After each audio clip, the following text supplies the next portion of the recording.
consider the messages coming from the Democratic Party versus the Republicans, remember that the Republicans are very good at saying that is the enemy and getting people to come out and vote for protection against an enemy.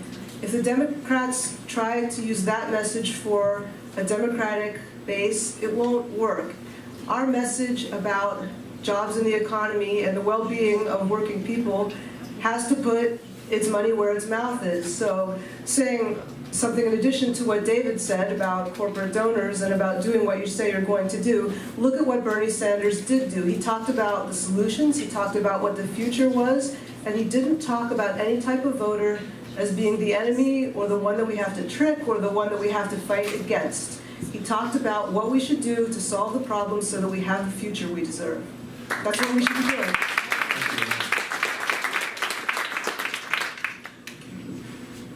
Next question here. What action do you believe should be taken to address climate change? Would you also support putting a price on carbon? How aggressively would you pursue legislation, and what type of legislation are you prepared to support in regards to climate change? And this is 90 seconds, yes. Actually, I started fighting climate change as soon as I became a legislator in 1999, and I saw that Bush was elected president by the Supreme Court. And I knew, that was George, that was supposed to be funny. Thank you. And I knew he would be pulling out of Kyoto. So I immediately started to work with physicists from Stony Brook University and our Public Works department to see what I could cap as far as coming out of our power plants. And we did put a cap on CO2 at that time. I also, as I said, introduced the first green building legislation. We have to work aggressively to make sure that the work in undoing our protections is restored. The Trump administration has been looking at the energy efficiency of cars to be turned back. They have been deregulating. We have to have the regulatory agencies fully staffed and have our regulations that protect our environment strengthened to where they had been before Trump. In fact, make them even stronger.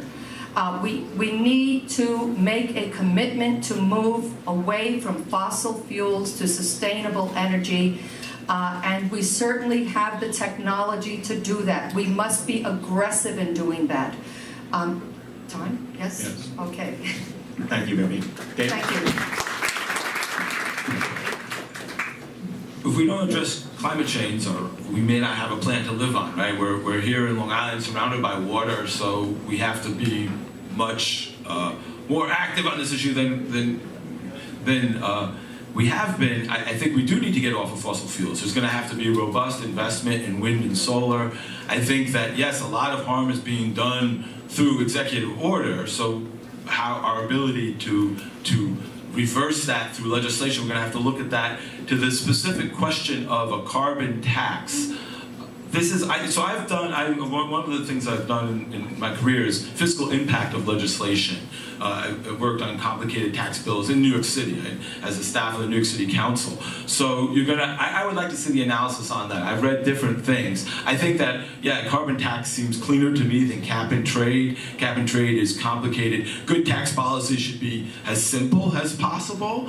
But we also want to look at that impact on carbon tax, on its impacts on different income groups. So yeah, I mean, this is the problem. You know, these are complex problems. 90-second responses, you know, they don't lend themselves to simple answers. I know this through my work in government. There are real trade-offs in public policy that you have to consider.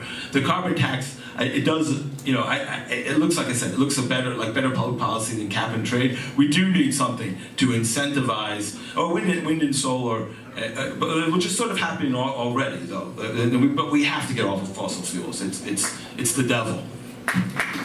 Thank you, David. Okay, well, first of all, you don't got the EPA, and you don't pull out of the Paris Accord. Accord. You know, if you don't like what's going on, you don't say, well, I don't like it, and take your ball and go home. The great negotiator could have negotiated. So that's what he should have done first. The last thing is funding our renewable energy projects. Before I left the legislature, I created a renewable energy task force, and one of the members is in the room today. Thank you for being here. But this is something that we need to look at when we do renewable energy projects in Suffolk County, that we make sure that we are looking at the right locations, where they should be done, and that task force will come up with recommendations, and hopefully when I get to Congress, they will have recommendations for our federal government so that we can move those types of projects forward. Thank you. I'll be specific with my solutions. Polluter pays. That means even if the polluter is ourselves, we will pay because it's worth it to save the planet. So that means a carbon tax. We're going to find out that our cap and trade programs are cumbersome and are going to fall out of favor. There's a place in the economy for them, but the carbon tax is important.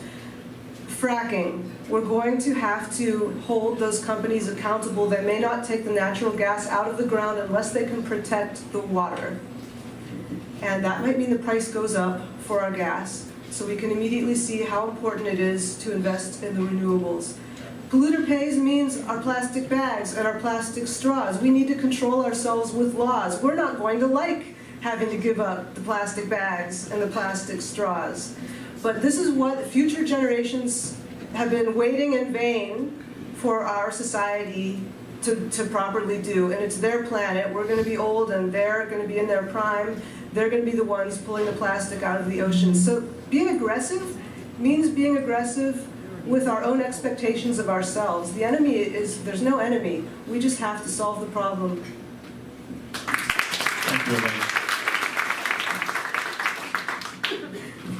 This is a great question for Suffolk County because we live on Long Island and nobody is impacted more by climate change than people who are on an island, which is what we essentially are.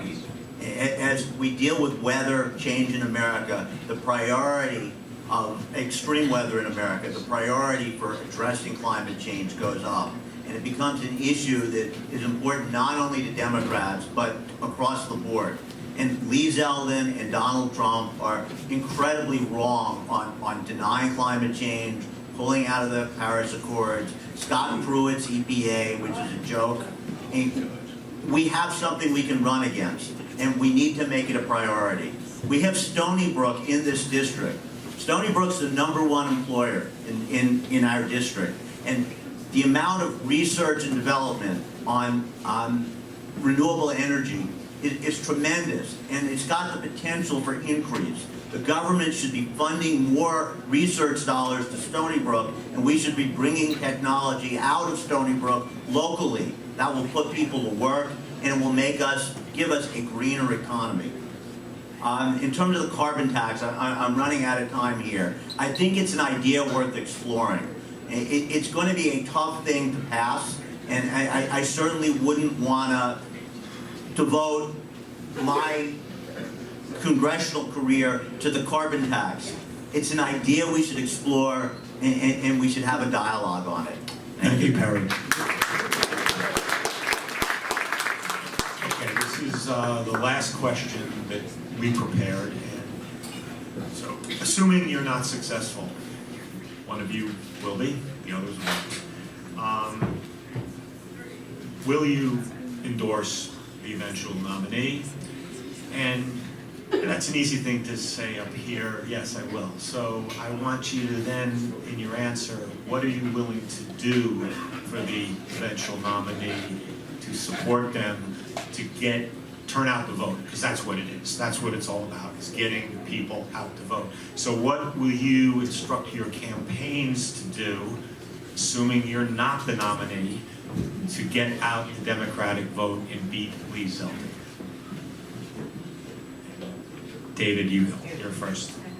Yeah, well, we've been asked this question at many forums, and I think it's an odd question, actually.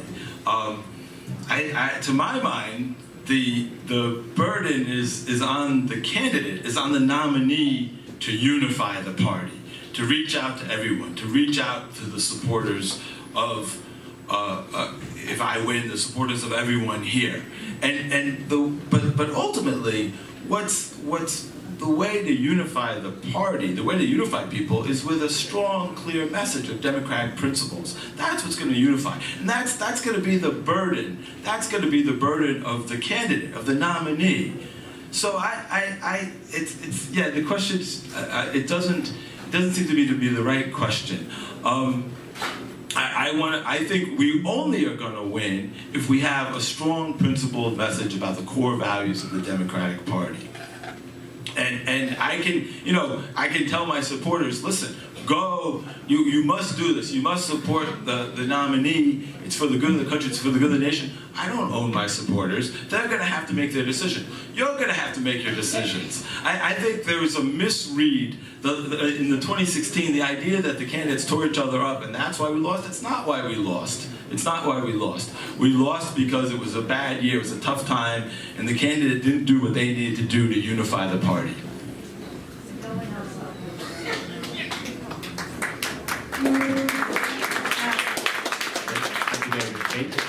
I can make it simple. Of course, I'll support whoever the candidate is that's going to run against Lee Zeldin. And why don't I support that candidate? Absolutely. I will knock doors. I did it for Tim Bishop every time he ran. I've knocked doors. I've knocked doors for all Democratic candidates when they run for office and that have been within my legislative district. And I think that's important. So I want to make sure I get out the message. The people that I know that have supported me in the past and respect me, I know that I can reach out to them and encourage them to support the Democratic candidate against Lee Zeldin. And I'll do everything I have to do. Yes, I will endorse the winner of our primary. This is really important to the people in this room.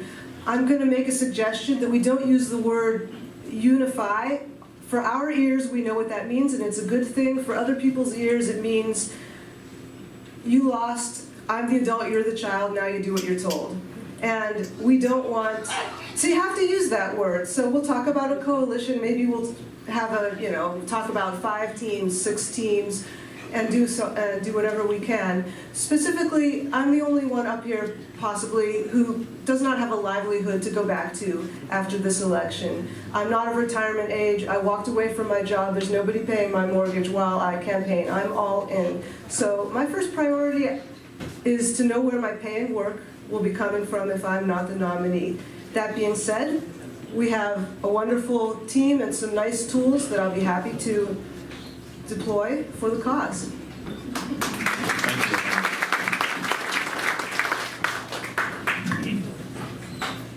We do get asked this question all the time, and I give pretty much the same answer all the time.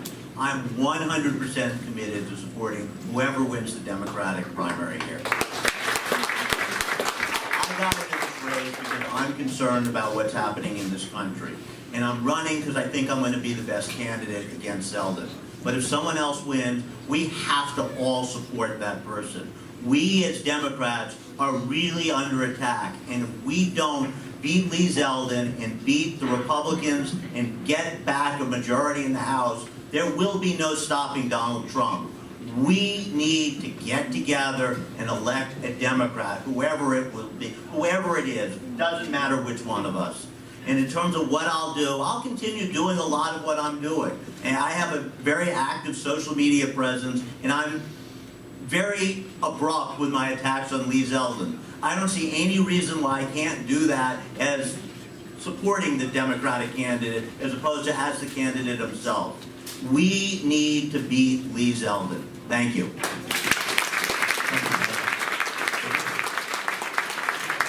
I will vote for whoever is the winner of this primary, and I will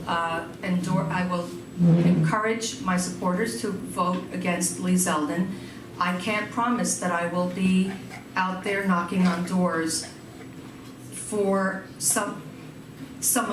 one of the candidates because I have very basic differences of values regarding immigration and regarding a woman's right to choose.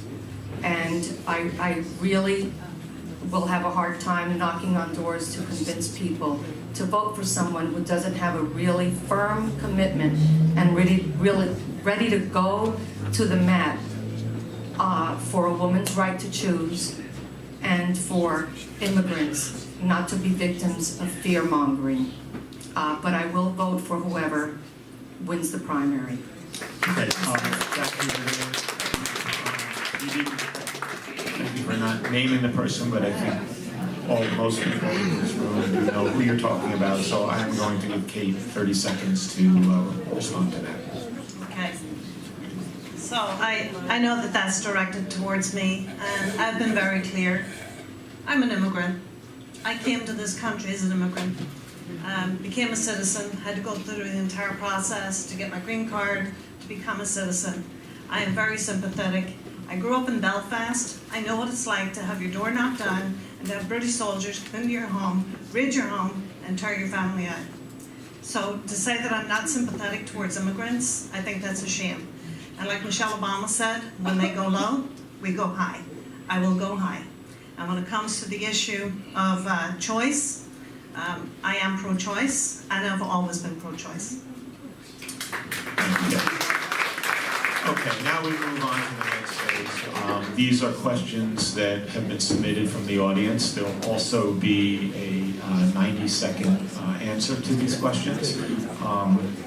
So with that, the first question I have is, what will you do to keep money out of politics? Will you accept corporate donations, big corporate donations? And what do you think should be done about public financing? Should it be increased? What should be done to really, the question is keep money out of politics. Obviously it costs money to run campaigns, but what we want to know is how do we make it fairer? How do we make, just big contributions and the campaigns that are funded through these large sums of money, how do we make it fair for somebody who doesn't have those resources? So, let's see who's, it's now, Kate. Kate, you get to go first. Yes, it's Kate. Yeah. Okay. Yes, that's what's happening. So, let me stand up. No on the corporate money, and however, Lee Zeldin certainly takes plenty of it. But end Citizens United. We need to look at public campaign finance. And before I left the legislature, it is something that we proposed and we voted for at the Suffolk County Legislature in December. It's not entirely perfect, but it's certainly a step in the right direction. So we need to make sure that we take that kind of money out of politics, because that's how come we wind up with not having elected officials who represent our values and working families. Again, there's too many millionaires, not enough working class people.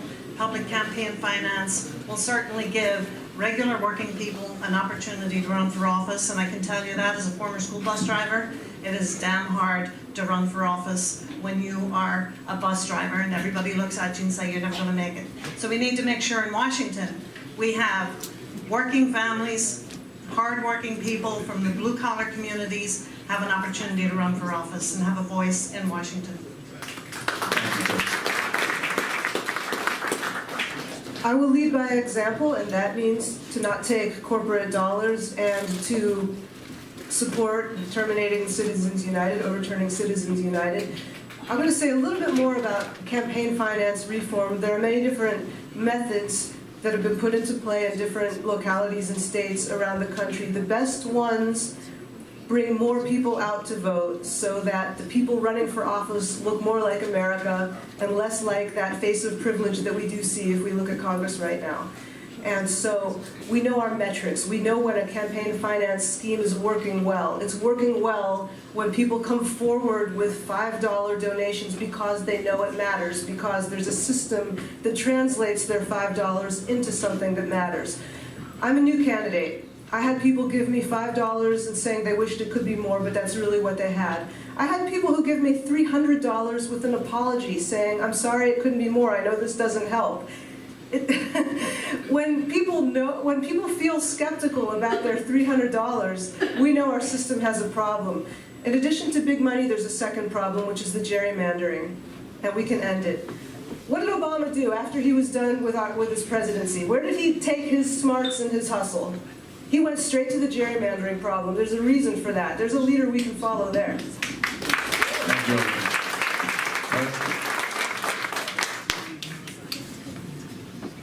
The biggest issue with campaign finance, the campaign finance system that we have in place right now, is that our politicians can be bought, and often are bought. And that's what we really need to stop. The priority isn't as much the composition of where people come from, but people should not be bought by special interests. Citizens United is the big problem here. And it's taken a system that was bad to start and made it worse. What Citizens United has done is allowed dark money to come into politics. So now not only are special interests and PACs able to give and buy politicians, but we don't even know where the money comes from anymore. The NRA got money, it seems, from Russia to help Trump and Lee Zeldin in the last election. We don't know where the money comes from because of Citizens United. So we need to overturn that. But then we need to work as well to do something about the PAC influence on politics. Even not dark money, but politicians should not be bought by special interests. We can do that through campaign finance reform and public financing of campaigns. That's really important. And in terms of myself, I haven't run before. I've raised $1.4 million. Big chunk of that is from myself, but more than half of that is from third-party donors, and only $1,000 came from a PAC. Every other contribution came from an individual donor, and I'm very proud of that. Thank you. Thank you, Barry. Well, I say that when we stand here and we talk about these things, that it's your duty